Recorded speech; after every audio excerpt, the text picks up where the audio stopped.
Hey, my friends, we will be right back to the show. But I have a question for you. Are you struggling with the impact of childhood trauma? Well, know that you're not alone. I'm here to let you know that I'm starting a brand new weekly coaching group that includes a year of life coaching, accountability, support, habit and goal setting, and more. I'm starting a waitlist for the group right now, and I'm only taking a handful of people. And I'll let you know that through this personalized coaching, we'll work together to help you understand how your childhood trauma has shaped your beliefs, behaviors, emotions, and will help you create a roadmap for healing and growth. Right now, you can schedule an absolutely free coaching session with me and get put on the wait list if you go to thinkunbroken.com. My friends, it's your time to turn your trauma into triumph, breakdowns into breakthroughs, and become the hero of your own story. And I'm here to support you in doing that. Just go to thinkunbroken.com to register for a free coaching call with me and to get put on the wait list for the brand new weekly coaching program. Hey, my friends, we will be right back to the show. But I have a question for you. Are you struggling with the impact of childhood trauma? Well, know that you're not alone. I'm here to let you know that I'm starting a brand new weekly coaching group that includes a year of life coaching, accountability, support, habit and goal setting, and more. I'm starting a waitlist for the group right now, and I'm only taking a handful of people. And I'll let you know that through this personalized coaching, we'll work together to help you understand how your childhood trauma has shaped your beliefs, behaviors, emotions, and will help you create a roadmap for healing and growth. Right now, you can schedule an absolutely free coaching session with me and get put on the wait list if you go to thinkunbroken.com. My friends, it's your time to turn your trauma into triumph, breakdowns into breakthroughs, and become the hero of your own story. And I'm here to support you in doing that. Just go to thinkunbroken.com to register for a free coaching call with me and to get put on the wait list for the brand new weekly coaching program. We'll be right back to the show. But before we do, I want to tell you about today's sponsor, factormeals.com, where if you go to factormeals.com/unbroken50 and use the code unbroken50, you can get 50% off your first order. That's factormeals.com/unbroken50. If you're like me and you are a person who is busy trying to create a life, heal, work on their health, wealth, and relationships, and not to mention deal with the day-to-days of normal life, you do not have time to be going to the grocery store and trying to figure out what you're going to cook every single day of the week. In fact, one time I did the math and I realized I was spending over 15 hours a week at the grocery store and cooking. When I added Factor, I got to use that time for myself, for my family, for my friends, for my community, and for my business. And so if you're in the place where you need some more support in the kitchen, head to factormeals.com/unbroken50 and use the code unbroken50 to get 50% off. Hey, my friends, we will be right back to the show. But I have a question for you. Are you struggling with the impact of childhood trauma? Well, know that you're not alone.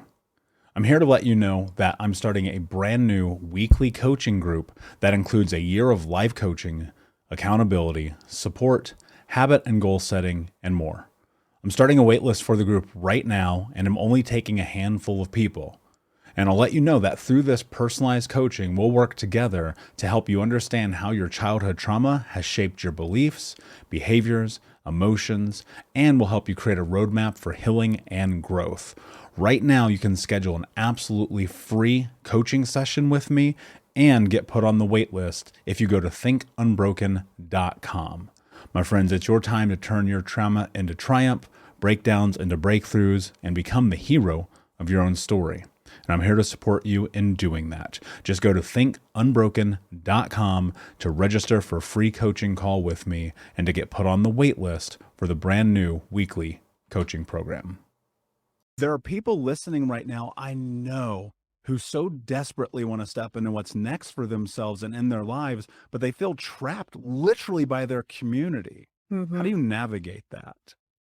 You have to just put it aside. You have to start thinking with, and I feel so blessed to have chosen to fall in love with and marry somebody who is 25 years older than me, because what it does for me is put into perspective how short life is. And I tell Brandon this all the time. It's not his favorite topic, but like I only have a finite amount of time with him. And knowing that I only have a amount of time with him, I want to make the most out of that time. But then I also, it makes me remember, like, wait a second, I also have a finite amount of time here. And so this idea of death and having death around me, not that Brandon's dying anytime soon. This is the part that Brandon doesn't love so much, but like this idea and this kind of constant, like, just thing that's in my life with him and our age difference really does put into that perspective that I don't want to be 85 years old and be stuck around the same people that I was stuck around, and to be talking about the same things and to have not really gone after it. And I do believe, for anybody who's listening to this right now, a lot of people have those feelings, but you have that moment, you watch a movie that's inspiring, or you go listen to a podcast, and then you get back into your normal environment and you don't take the action to make the change. And so I like to think of it in the reverse of like, how do I make this experience so painful for myself? How do I really live in, oh my God, Natalie, what if you were in Brandon's shadow the rest of your life because you never figured out how to publicly speak because you were so embarrassed and insecure? Like, what, imagine being 85-year-old you and feeling this way. And all of a sudden, as soon as I think of 85-year-old Natalie, I'm like, she is not going to feel this way. I'm going to conquer whatever I need to conquer now in order to not have to show up as that person in this lifetime. And death for me is a significant motivator, more so than the opportunity. You're like, what a glamorous, awesome life could look like right now, because that oftentimes doesn't actually force the behavior change. That's such a great point, and I've often said, if you can change your relationship with death and time, you will Mm, change the way that you operate in the world. Because yep, assuredly, it's fucking coming, whether you like it or not.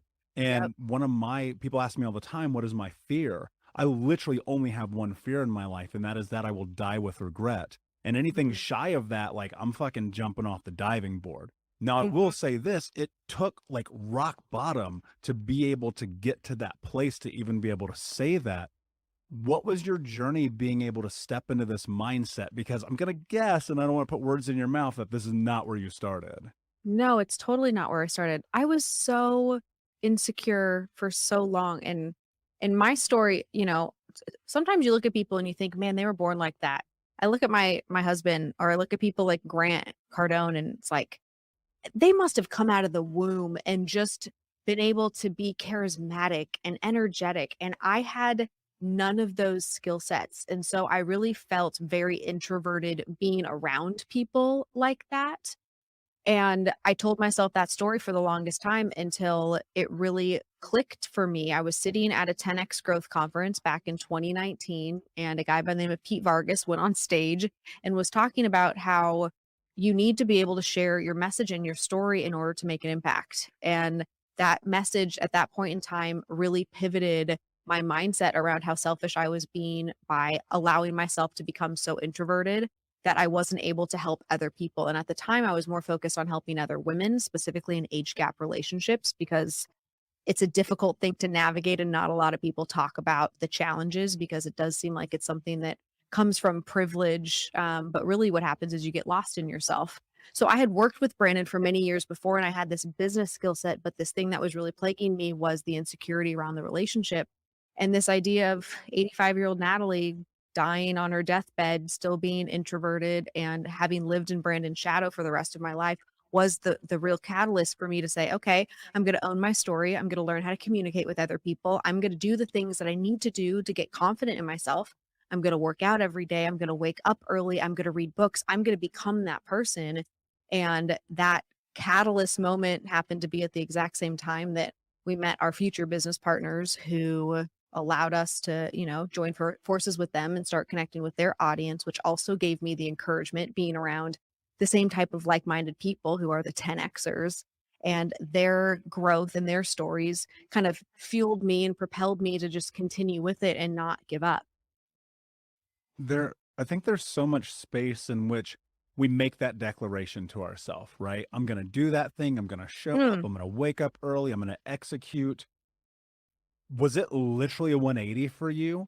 Because for me, it was a struggle. Like I go look at from 26 to 29, these 3 years of my life were Uh-huh. so fucking difficult because it was like Uh-huh. one step forward, 8 million steps backwards.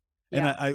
I think people often get caught up in this idea of like, oh yeah, they just made a decision and everything was different. Mhm. I love that you talk about this and ask this. This is such a great question because I've never been asked this question before. But no, it wasn't one decision where all of a sudden there was this 180. Uh, in 2019, I made the decision that I was going to start public speaking, that I was going to get a speaking coach, that I was going to go through courses around my story. So the journey really started in 2019 in January of that year. Working out 3 times a week was the original target.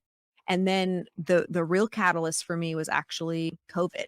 And I'll never forget when the whole world shut down and I heard Grant Cardone on a webinar telling people that now is the time to get your discipline in. It is not the time to sit on the couch. It is not the time to drink excessively. It's not the time to just panic and freeze. Now is the time to reinforce and really implement those things so that you have confidence during a time when everybody else has likely lost their confidence. And so going into COVID and quarantine, everything changed for me then. I moved from going to bed at like midnight most nights, waking up a little bit later to I was in bed every single night by 9:30. I worked out every single day. I did Cardone University trainings every single day. I entirely changed my diet. And that 1.5 month span that we were in quarantine in the Pacific Northwest entirely changed the trajectory of the past 2 years because it gave me the discipline that I needed. And it was that was like to me the biggest pivot. But now those things are routines and habits that I can't imagine living life without because I know how strong it made me. But no, it was initially this constant battle for about a year and a half of one step forward, maybe not 8 million steps backwards, but maybe like 3 or 4 steps backwards, and then feeling a lack of confidence in myself. Hey, what's up, Unbroken Nation? We'll be right back to today's episode, but I want to take a moment and invite you to Think Unbroken Conference.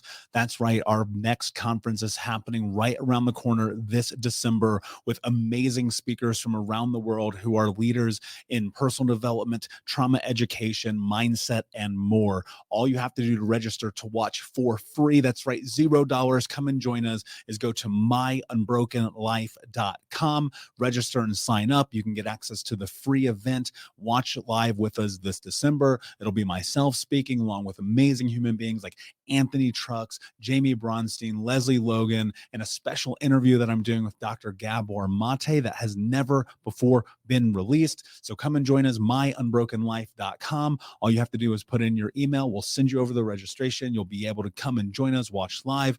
And then if you want access to the recordings or more information there for you to keep them forever. But in the meantime, go sign up.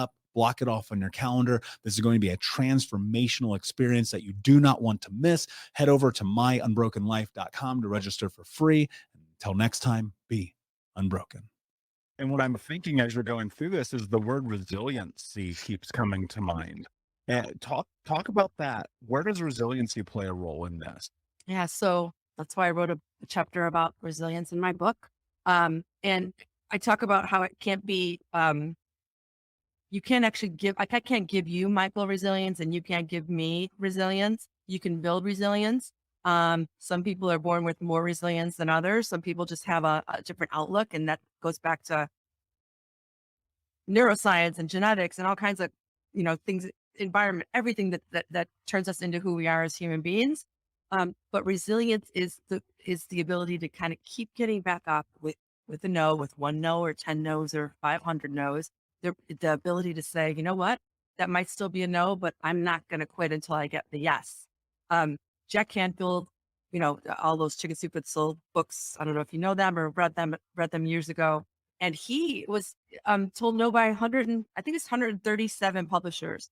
And someone asked him one day, well, why didn't you quit at like 112 or 57 or 82? Would know, like, why don't you just stop and you couldn't get your book published? He said, because I didn't get the yes I wanted. He kept going and going and going and trying different things to get his book published. And finally, someone on a plane after it happened read his book on the way home and said, yes, we'll publish it. And that was number 138. But if you had stopped anywhere before then, that series, I think it's like the best selling series of all time or something like that.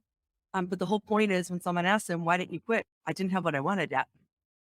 I didn't have what I wanted yet. So if you quit, you're never going to get what you want. If you keep going, it might take you longer. You might have to keep hearing no's, like you were saying, a million times, and it doesn't feel good, but doesn't mean you're still not going to get it. You're definitely not going to get it if you quit. Yeah, for sure you're not. And you mentioned building resiliency. Like, what is that process? How do you do that? So I say it.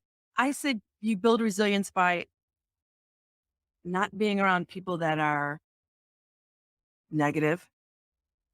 You keep looking for other solutions. So you're told no for a job. Well, then you're going to go to someone else that might tell you yes. You are told no for a raise or promotion. Then you're going to ask what you can do to have it next time. You keep going to someone else or something else to find your solution or find the thing you want. And you don't take, basically you're taking no for an answer because that might be the answer, but that's not the answer forever.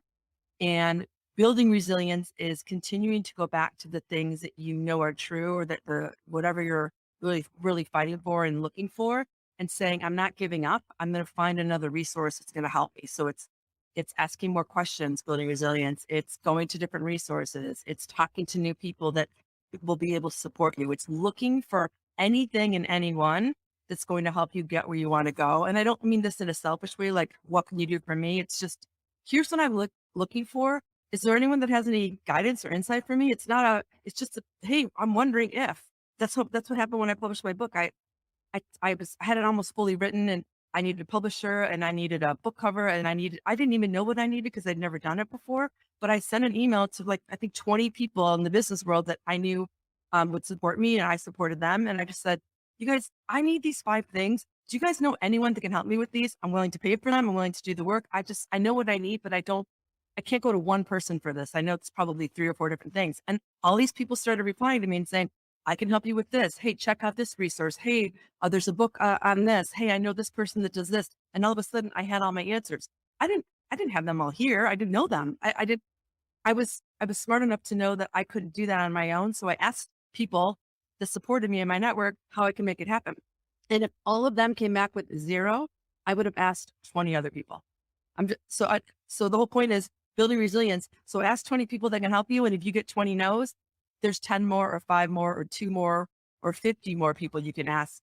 Don't stop asking, because just because you don't have what you want doesn't mean it's not possible, which is why that's in my title of my book, the possibilities part. That's the most important part. It is possible.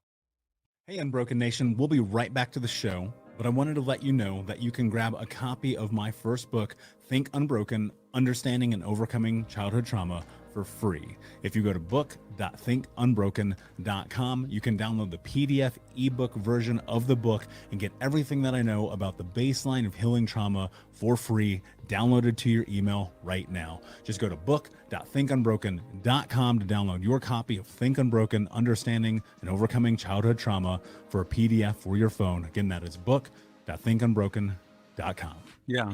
How do you step into possibility? Because I think that people, as they go through this, gets disillusioned, right? You hit no 3 times, 8 times, 30 times over the course of 4 years, right? 5 years even. Like, I feel like people get so jaded by that. How do you continue to stay positive and in this place to seek possibility? So I think one of the ways is, I'm going to go back to Marie Brola because I learned this from her a couple of years ago. If you have this dream in your heart, and other people have talked about this before, if you have the vision or the dream or the idea, it's because you're supposed to pursue it. It's a very simple concept. I wish I would have learned this when I was in my 20s. If you have the idea, the dream, or the goal in your mind, you are supposed to pursue it. So that right there opens your mind up to possibility. Like, I just had an idea. I guess this means I'm supposed to go ask someone about it, or read about it, or do whatever I need to do about something about it. And right there, that's your possibility. And if you're wondering what else is possible, it kind of goes back to the resilience piece, which is, I'd like to do this, whether it's new job, travel, find a soulmate, whatever you want to do, it's possible. And the reason you know it's possible is because other people are doing it. And if you don't see anyone else doing it, still doesn't mean it's not possible. It just means no one else has done it yet. So look for examples of possibility. Ask yourself what else could be possible, and look for other resources. But also, it just went out of my mind, the possibility. I had a good point.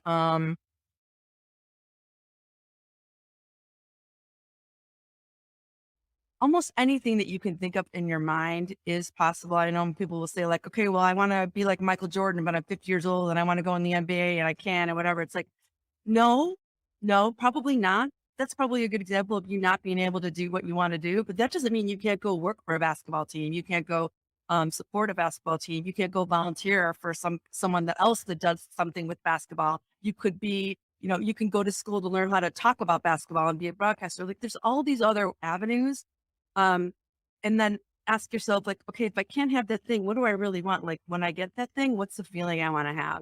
And if the feeling I want to have is, I love talking about basketball and playing it and being around people. Well, you don't not only need to be a player to do that. There's a lot of other ways to do that and stay involved in basketball. So it's like, when I think of possibilities, it's like, what am I trying to achieve and why am I trying to achieve it? And just because you have the idea and you get a no doesn't mean it can't happen. And your idea might just need to be tweaked a little bit because something else is possible for it. That help? Yeah, absolutely. And I think about this journey all the time of like, chances are, because there's freaking 8 billion people on planet Earth, that somebody has done the thing that you want to do. And honestly, it's funny because I remember you've mentioned Marie Forleo a couple of times. I connected with her years ago, and then I was in London actually when her last book came out, and I was on the train reading it, and I was just thinking to myself, it's crazy how different your life can be when you choose to show up for it. And I think a lot of that comes from like the execution against these dreams. But I worry that people will hear this and that people can be overly optimistic and overly positive and be very much in this manifestor mode, but not be taking action, right? Where's that parlay between like manifestation and action and actually bringing these things to fruition? Yeah. So I actually have a chapter about manifesting in my book too. It's the last chapter in my book.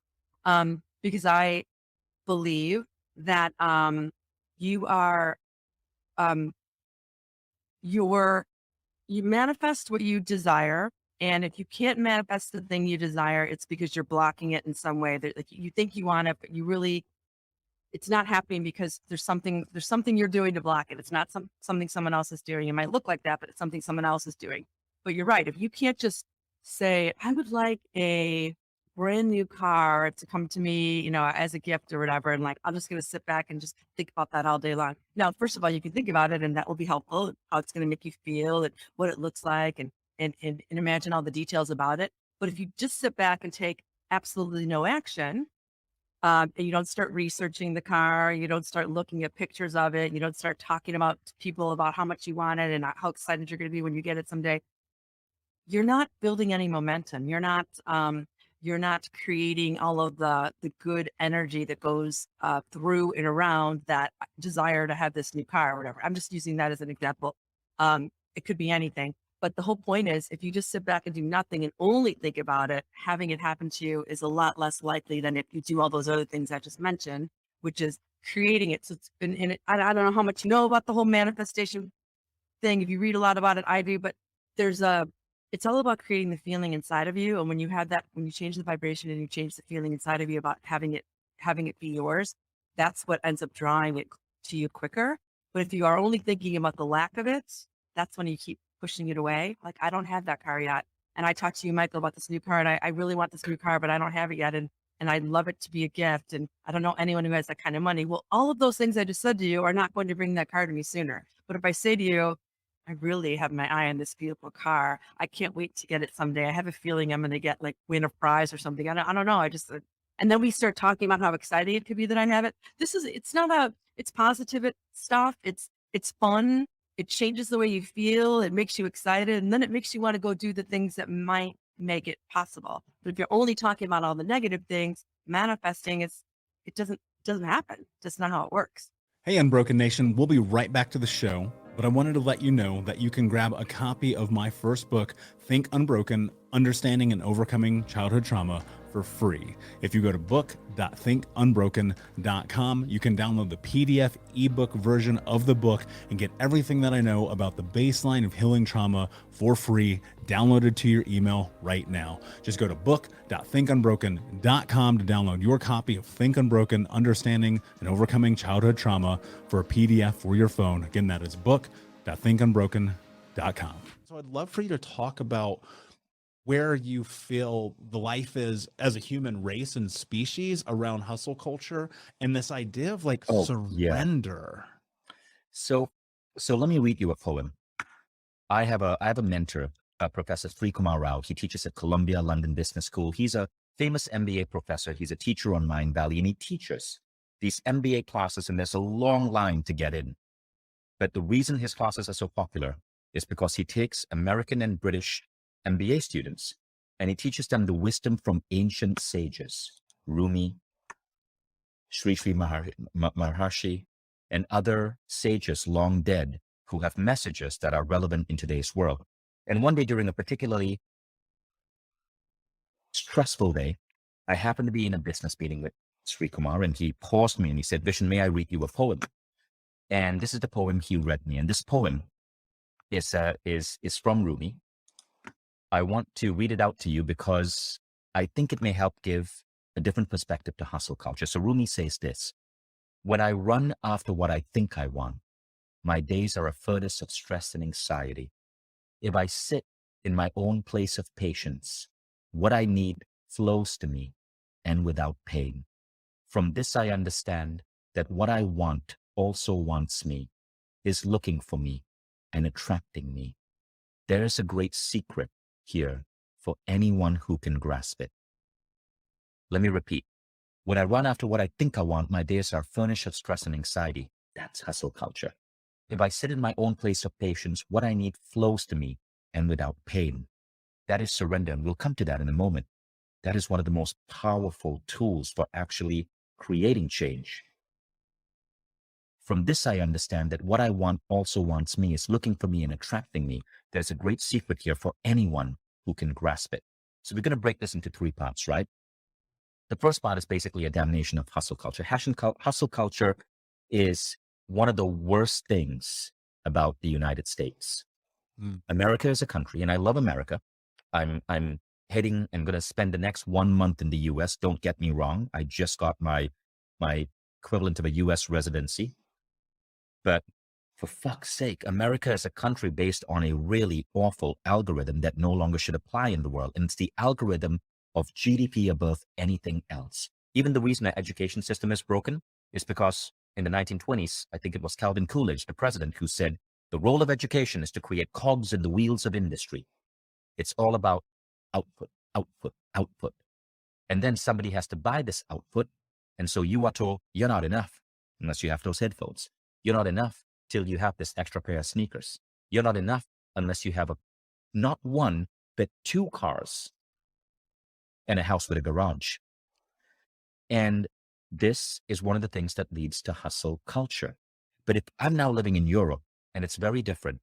Europeans work way less than Americans, significantly less. If you compare American worker productivity to German worker productivity, Germans get way more free time. They get way more maternity leave. They get way more holidays. They work less hours a week, but average worker productivity completely crushes Americans. If you look at healthcare, the average European lives 2 years longer than the average American. Hustle culture is a fucking disease, my friend. Yeah. And it's ruining America. It's causing us to become sick, to become broken. It's causing us to create a consumerist culture that isn't good for the world. In the 1980s, the average American bought 12 new pieces of clothing a year. You know what it is today? 62. Now, it's up to all of us to change this. We need to move companies towards a 4.5-day work week. We need to stop this idea of celebrating 70-hour work weeks if you're a CEO. We do better when we give our body time to relax, when we give our people, our employees, time to focus on their health and their well-being. We do better as a nation when men and women have maternity and paternity leave that is 12 months to 18 months. Here in Estonia, So my former wife was Estonian. We delivered our first baby here. Well, she delivered the baby. I basically watched. You were But true. it's 18 months maternity leave. 18 months. I was a struggling entrepreneur back then. If we didn't have that 18 months maternity leave, it would have been really freaking tough. And the government basically helped pay for her salary because we needed 2 salaries to survive. And in America, it's 2 weeks. What the fuck is that? Yeah, if you're lucky. Now, as a result, Estonia, which is where I'm at right now has a higher concentration of entrepreneurs per capita than Silicon Valley. More VC money floating around per capita than Silicon Valley. We're the most technologically advanced nation in the world. And still, you get 18 months paternity or maternity leave. It's rare for people to work more than 40 hours a week. People take 4 to 6 weeks vacation a year. All healthcare is paid for. It's amazing. But in America, any of these changes are deemed socialism. Exactly. And Americans don't even fucking understand the word socialism. Yeah. It's so crazy. You guys need what is happening over here in Europe because Americans are killing themselves slowly by surely through stress and overwork and killing the planet. If everybody lived like Americans, we would need 4.5 planet Earths to support our species. And I think there's really a lot of different ways that we can get into talk about that. But when you grow up and you're looking at the world and you understand possibility, I think it changes everything. How important is your view and what you focus on in this journey? It's everything. And I'm still learning and still growing, right? I recently passed, there's a milestone in my family from a financial aspect. But what I'm learning is, and this is something, again, you can all just date this stuff back to when you really change the lens in which you view things with in life, it just becomes a whole new world, right? It's like, if you ever see someone just put on a new pair of glasses that actually help their eyes, it's like they're seeing everything completely different. So oftentimes when I was younger, I would see things that I wouldn't think attainable, right? But after seeing it and seeing it and seeing it, I said to myself, I'm going to do that one day. I can get there one day. And then you set your mind and you focus on those goals. But I think if you don't see it, and if it's not really in your circle, or if it's just not something that you can visualize, or if it's not in your vision in a way that you can relate to, oftentimes it's a lot harder. But if you can, and this is why sometimes I may do things just to inspire people. Here's an example. Oftentimes I have a Rolls Royce and I have a Maybach that I drive, but it's not so much because I love the drive of those cars. It's really to inspire people around me. I'm very in tune with the New York City neighborhood that I grew up in. And just to see the faces of the young guys, my kids play basketball. So when I go around their teammates and they see those things, I really want them to understand, hey, I know someone that is successful. And now I feel like I can be successful too. I know someone who drives a Rolls Royce, a Maybach, and all these other fancy sports cars. I'm a car fanatic, by the way, right? And I do it oftentimes, not so much for me, but I know if I could be that for a younger person, I can change their life to say, hey, Caden's dad drives that car. I'm going to get one too. Or it's super cool. And it's prom season. A lot of those guys, they rented cars, they borrowed them from me, and they use it for their proms and things like that. And that is a way that I use to give back, in the sense that I want you guys to know that you guys can achieve whatever you want. It's really having that mindset. Yeah, and, So, and I would guess, and I don't want to put words in your mouth, but I'd love for you to go into this. When I hear you say that, I think to myself, that car, that status as a symbol is just simply a marker of possibility, right? I don't know that that is the definition of success. Is that what you're saying? Yeah. Oh, absolutely. Absolutely. So for me, seeing things, and as the older I got And the more I got around successful people, and the more I got around people whose mindset was very different or more advanced than mine, the more I believed I could do these things. So it's all about possibility. It's all about me showing kids and individuals in those neighborhoods that it's possible. And it's possible from someone that looks just like you, right? I came from where you guys are. I wanted to really touch on corporate social responsibility a little bit today. Just that's a concept I learned where companies make it really big, right? And then they start to look back and say, hey, how can we're responsible to communities to give back and to show them that they too can grow. And, it's a responsibility to give back to those communities and show that they can be successful as well and possibly build companies from a starting point to, a large market company. Yeah, I actually love that we're about to broach this conversation because, many people who listen to the show know this, but I'll share it with you. At 20 years old, I landed a job with a Fortune 10 company. No high school diploma, no college education. And for me, it was like, okay, cool. I just seen it, right? One of my friends had gotten a job working for a similar corporation. And I thought to myself, oh, if this guy can do it, I can do this too. And my marker for it was like, this is the kid I used to get stoned with and skip school. Like if he can do it, I can figure it out. Right. And so I landed this job. I'm in corporate. I'm with this Fortune 10 company. I'm in it for a little bit over 5 years.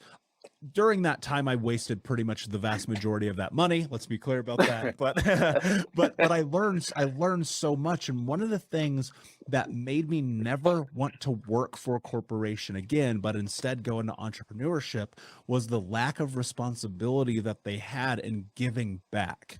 And I remember we would just sit here, I would look at the sales numbers I would pull in, and I would rack up, dude, $15 million in sales for these guys in a year, and they would give nothing to our community. Nothing to where we come from. They would do the cancer run and shit like that, but like everybody does it. That's not responsibility to me. So I would love for you to go into that because I think this matters in the conversation that we're having right now. What is corporate responsibility and why is it actually important? So and you're right in saying that, because my first couple of jobs, there was no such thing as corporate social responsibility, right? It's fairly a new term, but I think it comes from guys like you and I making it to those corporations and saying, hey, we made X amount of money. What are we doing? Or the company I was with allowed you to give a grant to charities of your choice. And I was just saying, hey, like $4,000, we're $1 billion company. Is there anything else we can do? Right. So I dragged those companies out to events, to basketball events, and have them maybe change the rims in certain neighborhoods. I had a company, I don't know if I could say the name, but I had a company repave parks in the neighborhood that I grew up in. And initially corporations weren't doing it, right? And they weren't as involved. But now, I'll say over the last 10 years, we see corporate social responsibility really taking charge. And I think it had to come from a place, or guys like you and I, to challenge these corporations to start to give back and do things in the community in which their customers probably help them grow and get to the level that they're at. Yeah. Why is that important though? Because I think that a lot of people, I would say probably the vast majority of people listening to the show are not entrepreneurs, as is really most of the country. And I think people feel like they're too small to make that difference, that they will walk into boardrooms or they'll walk into meetings and they'll be dismissed. But I've come to find that's not necessarily the case. But why do you think it's important for us to be socially responsible in this capacity? Because there are changes that are needed in communities that they may not know about, right? So it's important for individuals like you and I, and companies do have allotment for charity and things like that in the corporate social responsibility sector, right? It's important because the monies that they give, and it can also be time, right? So it's at any level. Once you become an entrepreneur, You can control your time, your money, and everything else of the business that you're in. But whatever we're finding that giving back, going back to the communities in which you came from, oftentimes we're finding that people can relate in certain areas. One of the things that I'm seeing now is mental health. Corporations are really starting to put a strong focus on mental health. There's mental health drives. I think Kevin Love was probably one of the first NBA players to come out and say he had some issues with mental health. And I think it raised awareness. And with guys like you and I speaking up, let's just say Kevin Love, for example, raising that awareness, it's important because it could help so many other people, right? So whatever it is, wherever the corporations decide that they want to pitch in and help out, there's such a need for it in the mental health space. I mean, I think we can change neighborhoods and try to decrease the level of violence that happens in certain neighborhoods. There's so many things that can change people's lives, and it's just a matter of touching them and saying, "Hey, you don't have to go that route. There's stop the violence campaigns. There's so many different things that corporations can do and partake in that can really change kids' lives." A lot of the mental focus and the mindset that I gather and that I draw from was when I was a kid, right? It started just at the very early age. And then again, the things we talked about it earlier, the things that you see, right? And you see someone that says, "Hey, I work at IBM, American Express, or these large internet companies." And you start to understand that you can do it too. Again, we talk about the possibility. So it's important to be able to touch people. It's important to be able to share your story, share those success stories with people that are less fortunate and really don't have that road navigated for them, to show them that, hey, it's possible that you guys can get here as well. We'll be right back to the show, my friend, but I wanted to let you know about our brand new podcast community for Think Unbroken podcast.